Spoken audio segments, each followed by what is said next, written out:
Hi everyone. It's been quite a while since I've done a live in the group. So it was the holidays, and I actually had planned to do quite a series of live during April, and then with the holidays, I thought that would be a little bit much handling the kid, bouncing around and doing the live at the same. Take time off and just sort of get these few weeks off, and then I am now back today with an interview because I had planned an interview with Lisa Granato from before. So I thought, okay, that going. Next, I know there is quite a few new members in the group since I was doing the live.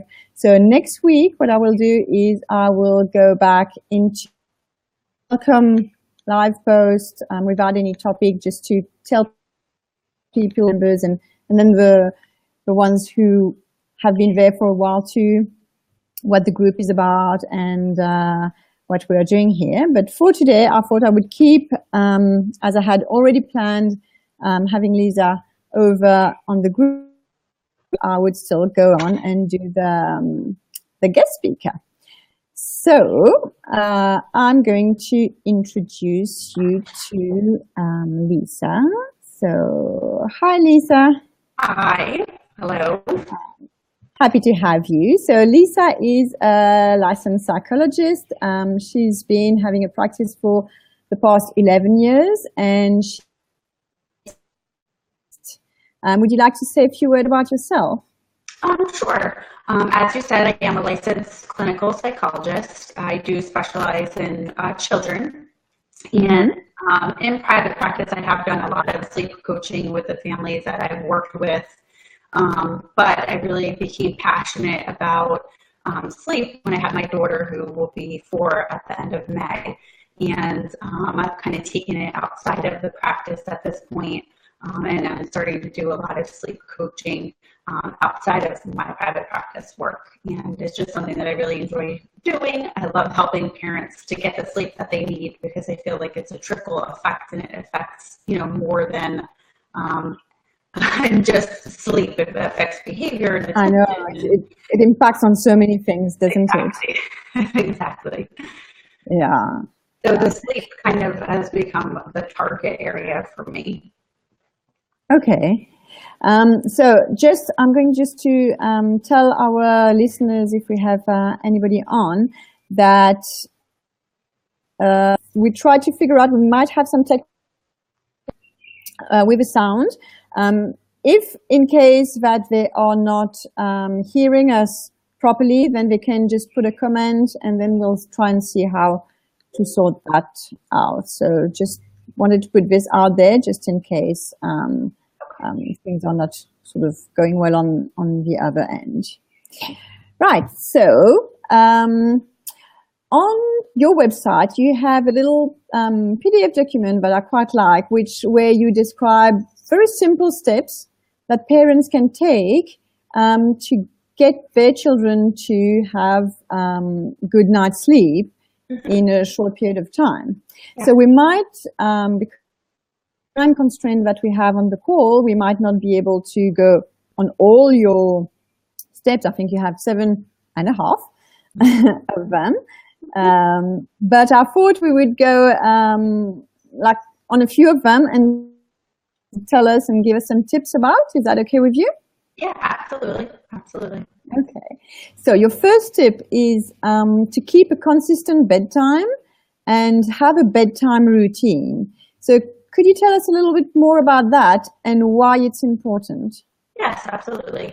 So I always suggest about 30 minutes before bedtime to start a bedtime routine. And that routine can consist of maybe bath time, applying lotion with massage, stories, singing, whatever the family finds is relaxing for their children. And then having a set bedtime every single night. The purpose of this is because sleep is a conditioned response, and we have circadian rhythms that we need to set.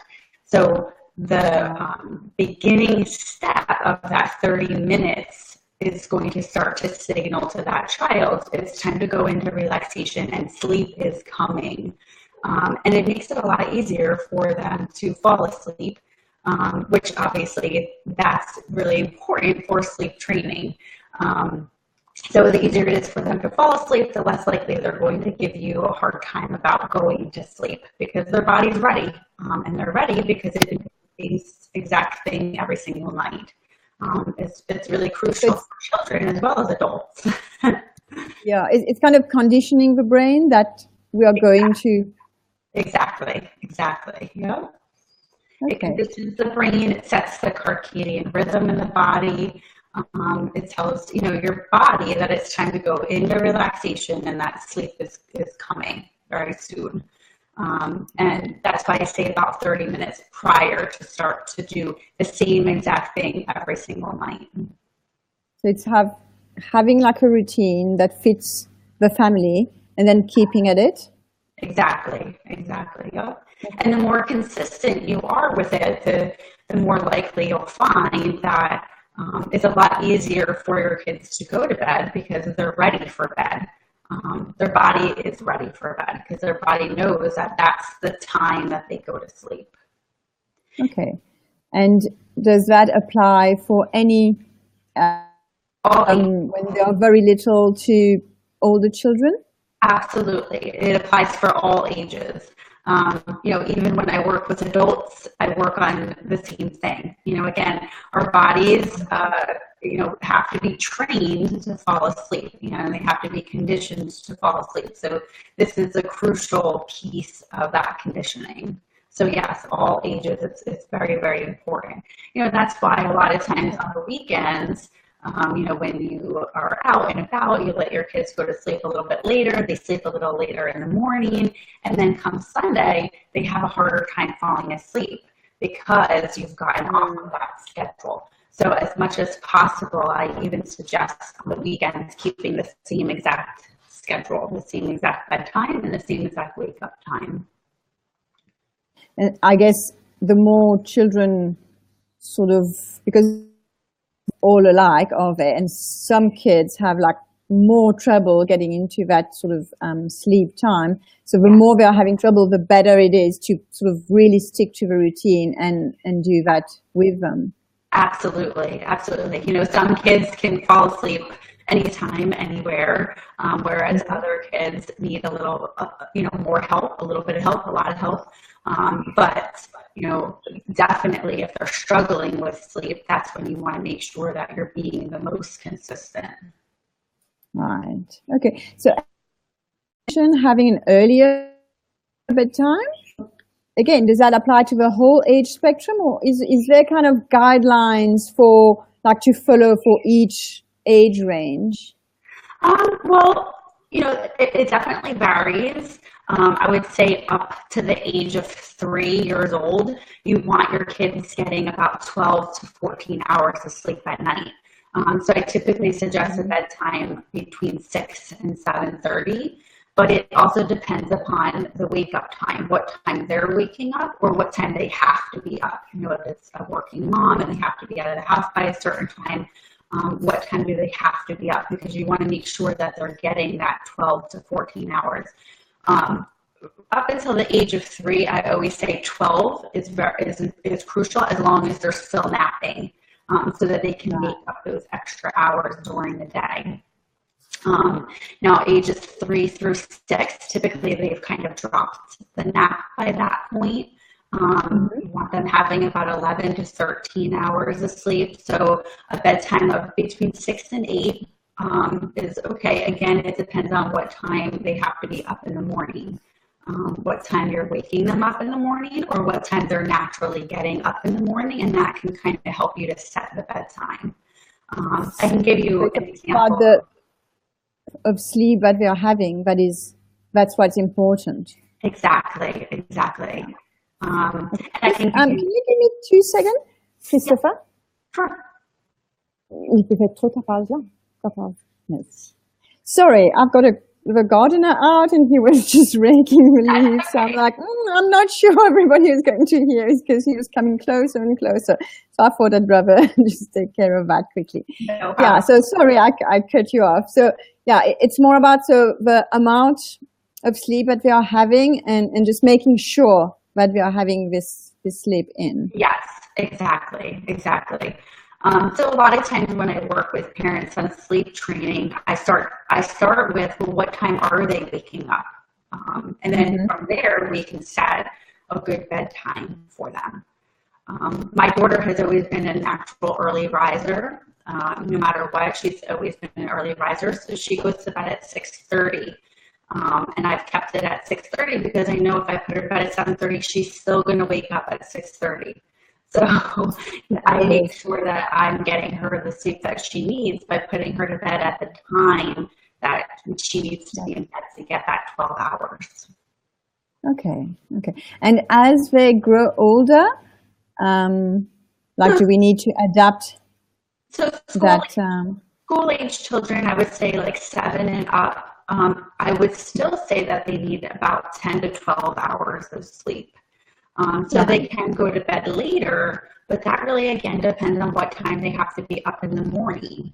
What time do they have to be up to get ready for school? So again, you want to set their bedtime so that they're at least getting 10 hours of sleep a night. Right. Okay. Great. Yes. Especially when they're at school, because they need to, like if they had like a short sleep night, then the learning doesn't happen as well. Definitely. Absolutely. They'll have a hard time focusing and paying attention, and it could affect their behavior overall as well. Okay. So now one tip that I really find super valuable to teach, self-soothing skills that you talk about. So how would a parent do that? So the first way to help with self-soothing is what we've already talked about, in having a routine and a set bedtime. That automatically helps with self-soothing. Also making sure that they have enough nap, if they're still napping, enough napping throughout the day helps a lot with the self-soothing skills, because you have a calmer child, and so they're going to be able to, soothe themselves to sleep if they're in a calmer state, if they're not overtired. So that's crucial. The other couple things that I always suggest is having or helping your children to have some good sleep props. And I'm sure people have heard the term sleep prop before. Typically like a blanket that they are attached to, or a stuffed animal they're attached to, or for infants, I like the little lubbies that have the stuffed animal with a blanket attached to it. Those types of things, so they have a security object that they feel attached to and comfortable with, so that if they wake up or if they're falling asleep, they have something that comforts them, and that comfort's not mom or dad or a patting on the back or a rocking, or it's something. So they can rely on something else than mom or dad to help. Exactly. So the self-prop is important. Another way to teach self-soothing is to work on when you're putting them to sleep, you're putting them to sleep awake. Drowsy is okay, but awake. Again, not rocking them to sleep, not feeding them to sleep. Try to eliminate those things and make sure that you're putting your child down to bed awake. Another thing that's helpful is to work on feeding them as an infant, feeding them when they wake up rather than feeding them to sleep. The only exception to that rule would be nighttime sleep. I do suggest that at nighttime that they do feed right to bed, but again, they don't have to feed right to sleep. You could feed them until they start to get drowsy or doze off, and then you put them into the crib or wherever they're sleeping and allow them to fall asleep on their own. Another thing that I always suggest is to wait and not go in right away when your children wake up. a lot of times people rush right in, and it hasn't given their child the opportunity to even try to fall right back to sleep. And actually, a lot of times they can fall right back to sleep on their own, and by rushing in, we've actually interfered with that. Wow. And So we're not allowing them. Yeah, we're not Similarly, allowing them the time to sort of get back to sleep on their own. right, exactly. So I try to give like a 5-minute wait rule. Obviously, that's going to be different for every parent and what they feel most comfortable with. But usually I say, I try to make a general rule and say, just wait the 5 minutes, see if they're able to get themselves back to sleep. And a lot of times, most of the time, they're able to. And that's how they learn to do it. Like anything with children, you have to give them the space to allow them to do it on their own.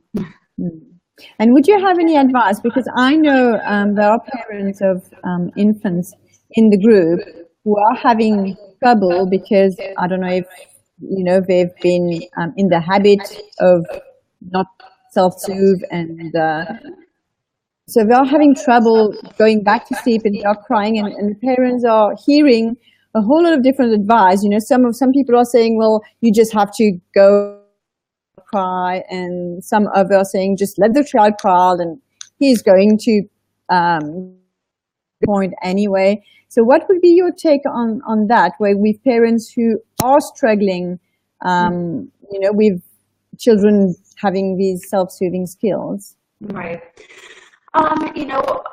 As far as the letting them cry or the not letting them cry, I always work based on number one, the child's temperament, and the parents, where the parents are at. Some parents are not comfortable with crying out, Right. and some parents are. So I really start with the child's temperament and where the parent's comfort level is, and then develop a training plan. And the most important part is to have a plan and then to stick with that plan. So, I base the plan upon the comfort level and the child's temperament, but then we have to stick with that plan, whether it involves letting them cry it out or whether it involves, more of a checking in every couple of minutes, do a little pat and leave, or whether it involves sitting in the room while they're crying, but not patting them or rocking them. And it really just depends upon where the parent's comfort level is. And it's all about the consistency again, isn't it?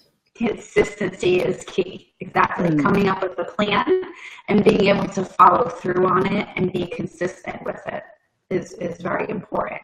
Because you also have to, from a behavioral perspective, you also have to remember that, if you decide to cry it out, and after 45 minutes of them crying, you go in, well, you've just erased 45 minutes. And you're starting all over again because you've rewarded that crying behavior, and now they know if they cry, you're going to go in. So again, it's, developing a plan and sticking to that plan. And that's why it's important. That's why it's important for the parents to be able to be on board with it. Yes, and it's very important also to go with the values of the parents, the temperament, and the child, obviously, because not all plan will fit with all parents and kids, will it? Exactly. And, that's why when I do the sleep coaching, I do get a very thorough history and, talk a lot with the parents on, where's their comfort level as far as, how much crying can they tolerate. Yeah. And I think every story is kind of unique. Yeah, it's because like every family is different, and I remember when my kid was about a year and a half, he started jumping out of a crib, and before that he was just perfect. He would go sleep because he couldn't get his way. So he would just go asleep. And then as from a year and a half, he would just jump off every single time. And we absolutely crazy because, we always had to bring him back and it was big fun for him. And he just wouldn't stay in bed. Yeah. Yeah. And I remember having, I don't know, like spending this child is never going to go to sleep again because, we went into a cycle. Yeah. And today he sleeps he sleeps fine. It just took like this hard, I think it's sometimes go through these sort of hard time. Mm-hmm. But isn't it like also reminding parents that it's a phase, because when you're in that phase, you kind of feel it's never going to get better? Yes. Yes, there's many, many, many different phases, especially with sleep. A lot of times people call them sleep regressions. I'm sure you've heard of the term sleep regressions. I like to call them just like a bump in the road. And most importantly, if you've been consistent all along, if you keep with that consistency during that bump in the road and you stand firm, is what I always say, then typically the bump in the road is short term. But it depends on how much you stand firm and how consistent you were up until that point, and can you be consistent through the regression. I actually just battled the sleep regression with my daughter, who's turning 4 at the end of the May, and I posted about it in my group because she had started with crying when she was going to sleep, and I went in once or twice, and then it continued and continued and continued until I finally was 2 weeks into it and said, I think I need to go back to just letting her cry. And I did one night of crying, and I haven't heard her peep since. So even at her age, they're testing the limits and they're pushing the boundaries. And I had to just revert back to what worked with her right from the very beginning. And that's what's always has worked with her. It may not work with every child, like I said, but it works best with her. She likes to push the limits. Okay. So is it still okay to readapt strategies though? Because sometimes, I know it's important to be consistent, but where we try and apply a strategy and then how long do we stay with it or stick with it? Are there some strategies that don't work for some people, or how do we know, when you're doing sleep coaching, I think it's also a lot like parent training. Every kid is different. So you kind of have a plan, and then you may need to do some tweaking to that plan. Okay. So yeah, there's always flexibility within what you're doing, but you're being consistent is what's most important. Okay. Yeah. Okay. Great. Thanks. I'm sure that is going to help. So let me just, can you give me 2 minutes? I'm going to just check in the group to see if there is any, or any comments that people have put. Because usually it comes through here, but we might, sometimes it doesn't always, sometimes it doesn't. So, okay, no, there doesn't seem to be any questions. So what I'm going to do is, if there are any questions, because sometimes, quite a lot of times people watch the replays afterwards because they can't catch it live. So if there are any questions, I'll pass them on to you, or we'll just see how we can get to that. If they do have some issues with sleep, or if they want clarifications or anything about what you talked about, then they can just come back to the post where the live is. Yeah, so if a few more tips on your want to get the other tips about helping their children sleep, your website, is that where they can get it? Yeah, they could go to It's www.cpwcenter.com and click the sleep coaching tab. What I will put a little link in the comments below so that people can just get it directly. And also, I think you have a group where you share tips and advice stuff about helping their children sleep. Yes, on Facebook we have a group called Help My Child Sleep, and that's a group where I do post a tip every day. And it's also an opportunity for parents, moms or dads, to write in, any concerns that they may have or struggles they may be going through. And, the group members will interact with each other regarding that. And often I'll offer some tips or suggestions as well on things that they could be working on or addressing. Awesome. So again, I will put it below. And then if anyone is interested in is having any issue and trouble with their children around sleep, then they can just join there, and I'm sure there will be a lot of support specifically around the sleeping issues. Absolutely. Awesome. Thanks for coming in today and sharing your tips.